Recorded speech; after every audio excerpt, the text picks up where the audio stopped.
حسن بن مسلم نے خبر دی اور انہیں مجاہد نے کہا کہ رسول اللہ صلی اللہ علیہ وسلم فتح مکہ کے دن خطبہ سنانے کھڑے ہوئے اور فرمایا، جس دن اللہ تعالیٰ نے آسمان و زمین کو پیدا کیا تھا اسی دن اس نے مکے کو حرمت والا شہر قرار دے دیا تھا، پس یہ شہر اللہ کے حکم کے مطابق قیامت تک کے لیے حرمت والا رہے گا، جو مجھ سے پہلے کبھی کسی کے لیے حلال نہیں ہوا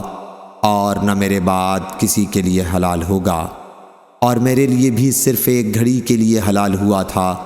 یہاں حدود حرم میں شکار کے قابل جانور نہ چھیڑے جائیں،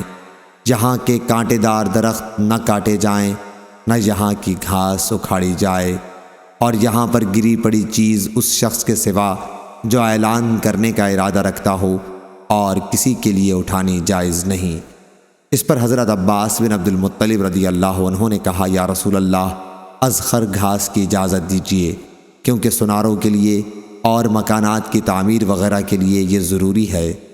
آپ خاموش ہو گئے، پھر فرمایا، اذخر اس حکم سے الگ ہے، اس کا کاٹنا حلال ہے۔